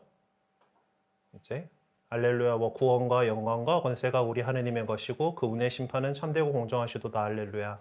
할렐루야 우리 하느님을 찬양하여라. 하느님의 모든 종들아 그분을 두려워하고 높고 낮은 모든 사람들아. 할렐루야. 이렇게 요 방금 나왔던 묵시록의 것이 이제 전례적인 그 찬가로서 이제 이 안에 들어와 있습니다. 그래서 시편 기도와 함께 이제 이 성물도 저녁기도 특히 주일 저녁기도 안에서 묵시록의 이 말씀을 이제 같이 이제 묵상하게끔 그렇게 구성이 되어 있어요. 뜬뜬뜬. 네. 그리고 에페소서에도 이제 에페소서 같은 경우는 이제 성경에 적혀 있기로는 그냥 산문으로 돼 있는데 이것도 역시 그 내용 자체가 이 찬가에 해당하는 거여가지고 사용을 하고 있습니다. 이게 아까 그 주일 월요일 거에 오늘 거에 있었던 것 같은데, 그렇죠?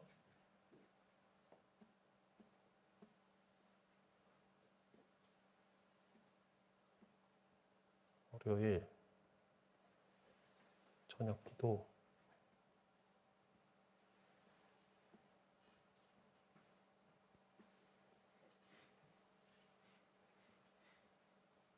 그렇죠?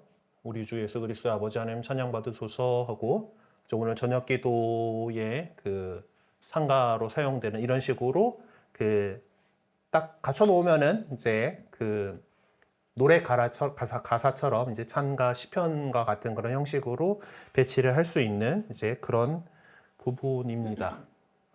그렇죠? 번역이 좀 차이가 나는 거는 지금 성물도는 좀 옛날 번역이에요. 그러니까 지금 성경의 번역으로 다 옮기지 않았습니다. 성경의 번역이 좀 약간 시편 같은 경우는 최민순 신부님의 시편 번역과 그리고 요런 찬가들 같은 경우도 이제 그런 맥락에서 이제 해오고 있는 번역으로 돼 있어서 그래요.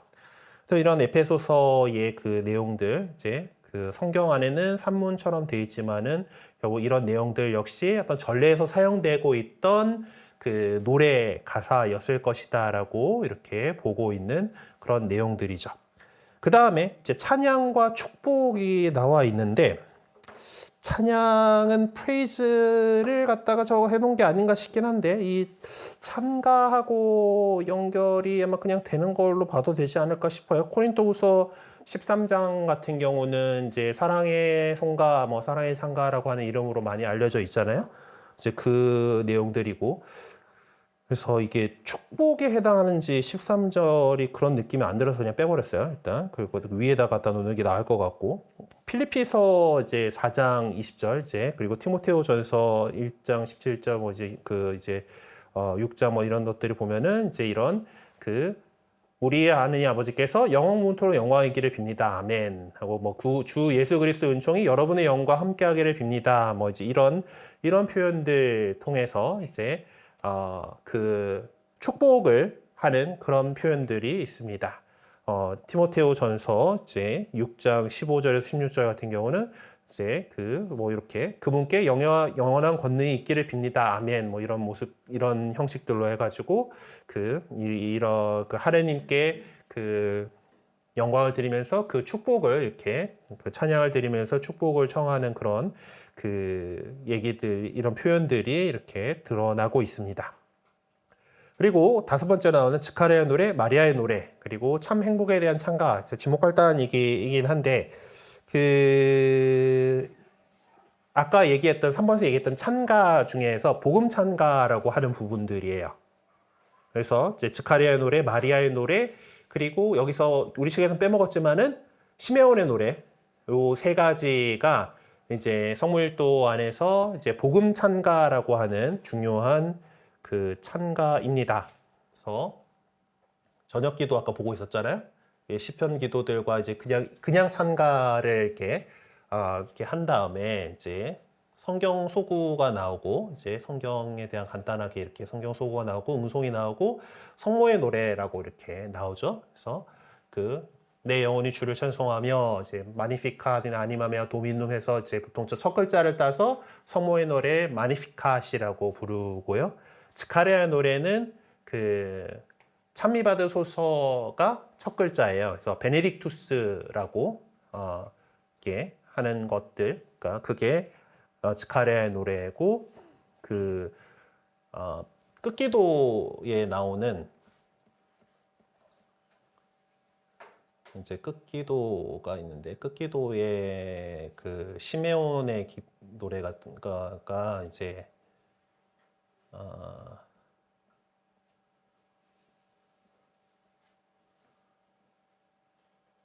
소구하고 음송하고 시므온의 노래, 시메온의 노래 이렇게 주여 말씀하신 대로 주님 종을 편안히 떠나가게 하소서라고 하는 이건데 여기서 눅디미티스라고 하는 라틴어가 첫 번째 나오는 말이에요. 여기 같은 경우는 그래서 이제 그 베네딕투스라고 하는 거가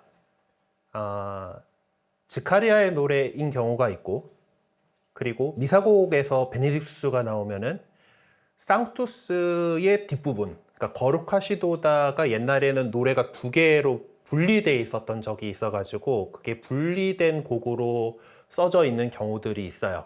그래서 상투스, 베네딕투스가 이렇게 그 세트인데 이제 그 경우가 있습니다. 그래서 이게 여러분들이 혹시 뭐 이제 클래식 음반들 같은 데서 이제 뭐 이제 전래 음악들 이제 그걸 통해 가지고 많은 작곡가들이 글을 썼는데 베네딕투스가 성물도 그 계열들에서 있으면은 즈카리아의 노래고 그냥 미사곡들 사이에 베네딕투스가 있으면은 그 상투스의 뒷부분이다 이렇게 보시면 돼요. 그래서 이 복음 찬가이기 때문에 얘네들을 할 때는 그러니까 그 성물도를 공동으로 바칠 때 그냥 혼자서 할 때는 그냥 앉아가지고 쭉 이렇게 해버리고 마는데 그 처음에 뭐 이제 일어서서 하고 하나님 날 구하소서 소중하소서 하고 시편을 할 때는 앉아요. 시편 기도를 할 때는 앉고 이제 조금 더 열심히 하는 데서 매 시편 끝에 하는 영광송 할 때 일어나고 다시 앉고 뭐 이렇게 하는데 저희 뭐 교구 신학교에서 할 때는 이제 시편 앞에 그 후렴하고 이제 앉은 다음에 쭉 달리고 세 번째 시편 끝나고 이제 후렴하면서 이제 일어나가지고 그 성경 소구 듣고 응송하면서 성경소구하고 이제 성경소구까지 앉아 있구나. 그러고 나서 이제 응송을 하면서 이제 일어나가지고 그 복음 찬가는 복음서잖아요. 저것도 복음이기 때문에 저 때는 일어서서 바치게끔 돼 있습니다. 그 스가랴의 노래나 마리아의 노래, 저거 시몬의 노래 같은 경우는 일어서서 바치는 것이 원칙인 그런 곳이고, 그리고 뭐 노래로 성물도를 바칠 때 이제 시편 창을 할 때 앞쪽과 뒤쪽을 꾸밈음을 넣는 것들이 있어요. 앞에 시편 기도들을 할 때는 맨 앞에 줄하고만 그 꾸밈음을 넣는데 그 복음 찬가를 할 때는 모든 것 앞에 시작하는 꾸밈음을 넣습니다. 뭐 이제 이런 식으로 좀 더 이제 이게 소중한 거야라고 하는 것들을 보여주는 그런 내용들로 되어 있어요. 나 너무 얘기를 너무 자세하게 하고 있는 것 같은 느낌이 점점 든다. 남은 시간을 보니까 이렇게 해갖고 될 일이 아닌 것 같은데. 그렇죠?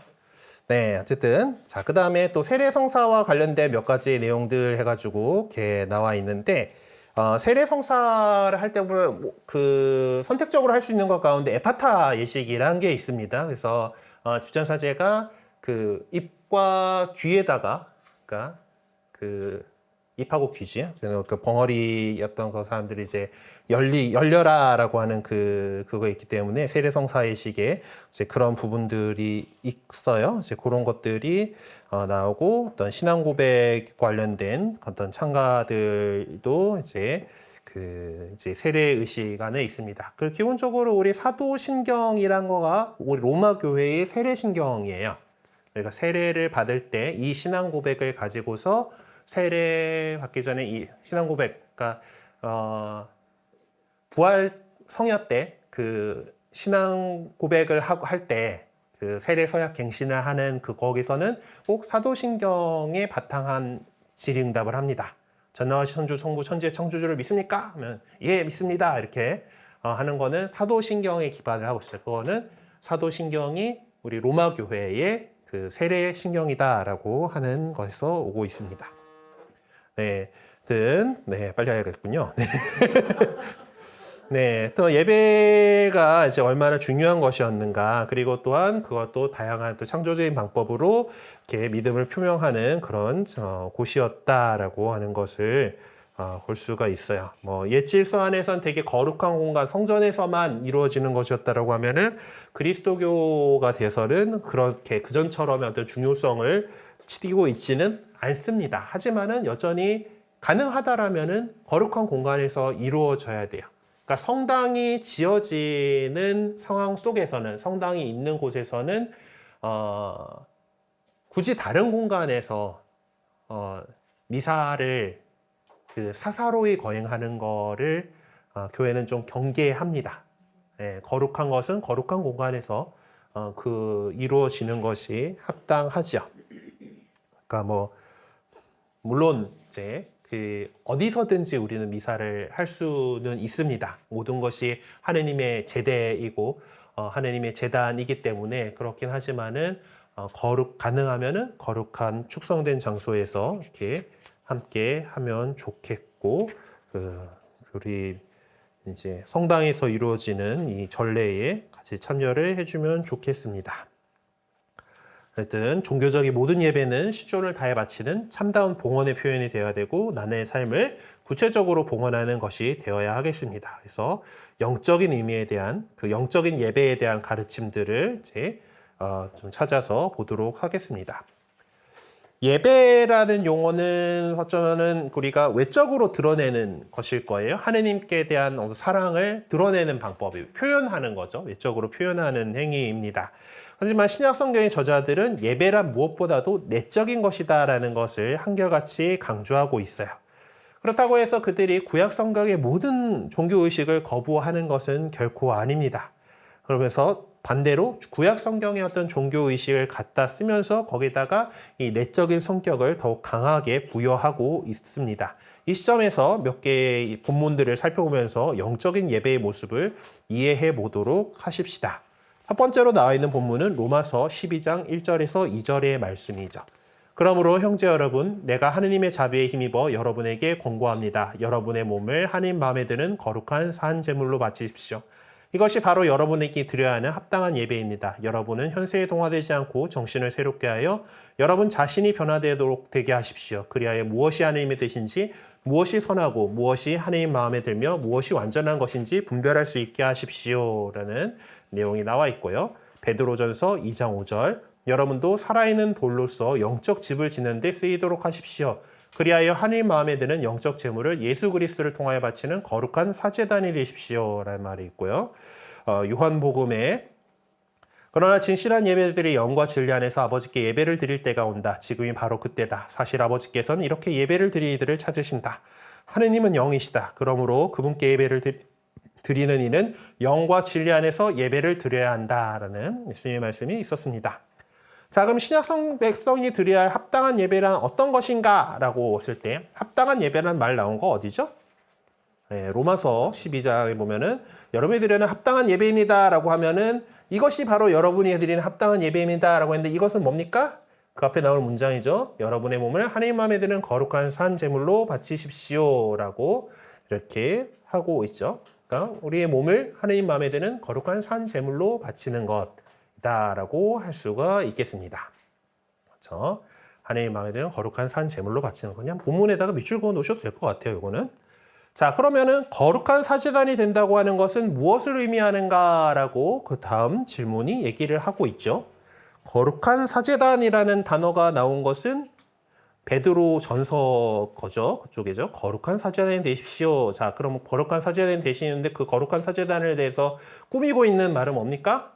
하나님 마음에 드는 영적 예물을 예수 그리스도를 통하여 바치는 거룩한 사제단이 되십시오라고 얘기를 하고 있습니다. 즉 하나님 마음에 드는 영적 제물을 예수 그리스도를 통해서 바치는 것이 제 거룩한 사제단이 되는 것이다라고 얘기를 할 수가 있겠죠.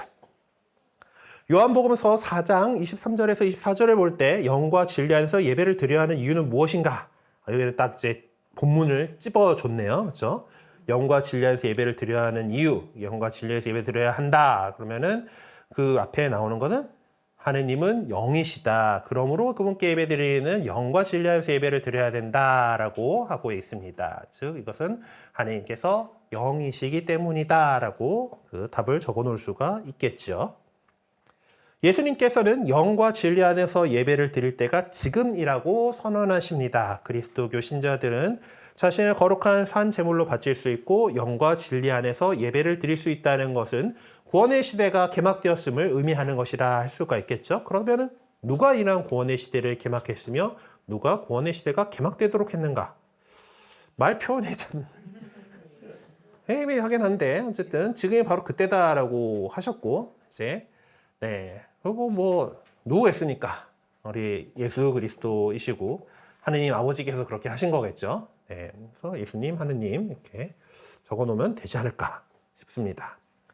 자, 소개한 본문 내용을 이야기한 몇 가지 용어에 대해서 이제 뭐 설명이 나와 있는데 이제 이 본문 내용들 안에 이제 좀 몇 가지 용어들 그 몸이라고 하는 거, 여러분의 몸을 하느님 마음에 드는 거룩한 산 제물로 바치십시오라고 하는데 몸이라고 하는 것이 단순히 어떤 그 정신에 반대되는 그런 개념, 그렇기라기보다는 어떤 우리 전인적인 인간으로서의 그런 모습이다라고 얘기를 할 수가 있겠습니다. 물론 이제 그리스어 원문에서 이제 소마라고 하는 요 단어인데 이제 그 뭐 보디 뭐 이렇게 또 있지만은 이제 휴먼, 네, 뭐 이제 이런 요렇게 이제 한 인간 전체를 얘기하는 그런 내용이다라고도 해석될 수 있는 그런 거다라고 할 수가 있겠습니다. 자, 그 다음에 로마서 이제 거기 같은 구절에 나오는 이제 예배에 대한 거, 합당한 예배입니다. 뭐 이제 아까도 말씀드렸지만은 예배라고 하는 것은 봉사라고 말씀드렸었죠. 네, 라트레이아라고 하는 이것이 이제 미니스트리도 이제 어떤 사모 뭐 이런 거지만 봉사라는 뜻이고 서비스죠, 서비스. 특히 하느님께 향한 서비스다라고 하는 거, 봉사다라고 하는 개념으로 우리가 이해할 수 있습니다. 그래서 결국 하느님과의 관계 속에서 이해되어야 하는 그런 용어다라고 할 수가 있겠지요. 베드로전서 2장 5절에 나오는 이 제물이라고 하는 거. 제물이라는 용어가 쓰일 때는 신약 성경에 쓰일 때는 항시 하나님께 희생물로 바쳐지기 위해 죽임을 당한 제물을 지칭합니다. 그렇게 봉헌된 제물은 다름 아닌 신앙인 자신과 그의 삶, 그의 거룩함이다라고 할 수가 있죠. 우리의 실존 자체가 하나님께서 베푸신 선물이다라는 사실을 표명하기 위해서 저자들은 믿음의 순종이라는 용어를 사용을 하고 있습니다. 제물, 또시아라고 하는 단어인데 이제 역시 제물, 이제 희생, 제물 이런 그 단어로 사용되고 있어요. 그리고 이것들이 바로 믿음의 순종이라고 하는 그런 믿음의 순종, 믿음의 제물, 예수 그리스도께 순종하는 자료로서 진리에 순종함으로써 이제 이런 그 표현들을 이렇게 볼 수가 있습니다. 자, 그리고 베드로전서 2장 5절에 나오는 거룩한 사제단이라고 하는 용어, 이제 거룩한 사제단이 되십시오라고 하는 사제단이 히아레테우마라고 하는 이제 이런 사제단이라고 하는, 그래서 프리스트후드 사제직 이제 이렇게 표현할 수 있는 이제 이런 단어이긴 한데 중요한 건 이 단어 자체가 중요하다라기보다는 우리가 사제다라고 하는 거죠. 그리스도 공동체 전체가 사제된 백성이다라고 하는 개념입니다. 그러니까 프리스트 사제라고 하는 거는 모든 종교에서 그 백성과 하느님 사이를 이어주는 존재들이죠. 네. 그래서 우리 교회 공동체 안에서만 보면은 이제 신부들이 그 역할을 하기 위해서 있지요. 그렇지만은 세상 모든 사람들과 하느님과의 관계를 생각한다면은 우리 그리스도인들, 하느님을 먼저 알고 하느님의 백성이 된 우리 그리스도인들이 세상 사람들을 향한 사제직을 수행하는 사람들이다라고 하는 것이고, 우리가 그렇기 때문에 세례 성사를 받을 때 도유를 받는 거예요. 기름 부음 받아서 그리스도인이 된, 그리스도 기름 부음 받은 이가 되는 그 이유가 사제된 백성이다라고. 구약 성경에서 기름 부음 받아가 축성되는 사람들 누구였습니까? 예언자들, 사제들, 임금님들이죠. 그렇죠? 그런 것. 그래서 우리 그리스도인들이 갖고 있는 예언자직, 사제직, 왕직이 얘기가 되는 거예요. 기름 부음 받은 사람으로서 하는 일이고, 예언자는 뭡니까? 하느님 말씀을 펴서 전하는 사람이고, 사제는 백성을 위해서 하느님께 기도와 제사 바치는 사람이고, 그리고 왕은 하느님 뜻대로 백성들을, 세상을 다스리는 사람이다 라고 하는 면에서 이 사제직, 사제단에 대한 것들을 우리 교회는 얘기를 하고 있습니다. 한동안 이제 개신교 운동의 그 어떤 반작용으로 이제 그 종교개혁 운동이 일어나고 나서 우리도 이제 그 트렌트 공의회를 통해 가지고 이제 그 사제직, 이제 우리가 이제 저쪽이 이제 직무사제직을 걷어차 버렸으니까 이제 우리는 직무사제직을 너무 강조한 나머지 그 신자들의 보편사제직에 대해서 좀 쑥 들어갔었던 시절이 있었지만은 제2차 바티칸 공의회를 통해서 그것이 재발견되고 더 우리가 이 보편사제직과 직무사제직을 균형을 잡고서 그것을 바라보게 되었죠. 그래서 직무사제직은 보편사제직을 위해서 존재하기 때문에 어떤 그 안에서 본질적으로 그 방향성, 사제직을 수행하는 대상이 다르다라는 겁니다. 같은 그리스도의 사제직에서 나오지만은 저희가 갖고 있는 그 서품받은 직무사제직은 신자들을 향해서 있는 거고, 신자들이 세례성사로 받은 보편사제직은 세상을 향해서 있는 거다라고 하는 것을 기억해 주시면 감사하겠습니다. 자, 영적인 예배에 관한 본문들을 담고 있는 신약 성경 본문들의 구약 성경적인 뿌리를 이제 나와 있는데, 그러면은 일단 기본적으로 이집트로부터 해방이라고 하는 그 개념, 그리고 우리가 신약에서 느끼는 파스카, 새로운 파스카에 대한 것들이죠. 그래서 이 영적인 예배에 관한 것에 대한 개념이 탈출기 19장 5절에서 6절에 나와 있습니다. 네. 온 세상은 나의 것이다. 그러니까 너희는 모든 민족 가운데서 나의 소유가 될 것이다. 너희는 나에게 사제들의 나라가 되고 거룩한 민족이 될 것이다. 그리고 우리 방금 제가 말씀드린 거가 하느님께서 구약 성경 안에서도 이미 말씀하셨다라는 거를 딱 볼 수가 있는 부분이죠. 네.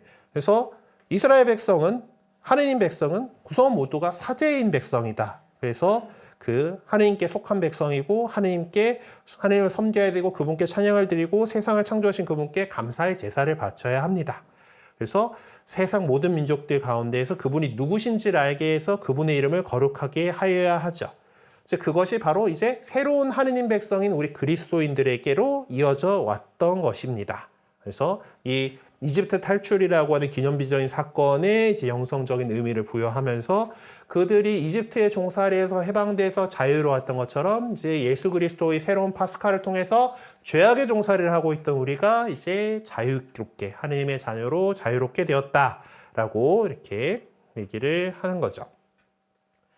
네, 그래서 또 다음에 예배의 구성 요소들을 이렇게 빨리 이제 쭉 살펴보도록 합시다.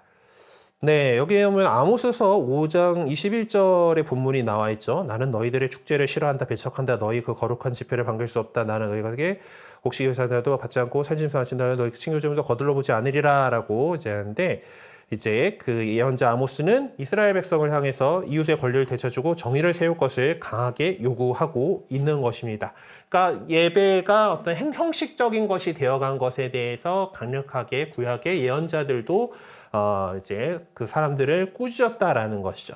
호세아서 같은 경우에도 내가 바라는 건 희생제물이 아니라 신이다. 번제물이 아니라 하늘만은 예지다라고 해서 그렇게 형식적으로 바치는 거가 중요한 것이 아니라 그 안에서 하느님을 아는 것, 하느님을 믿는 것이 중요하다라는 것이죠.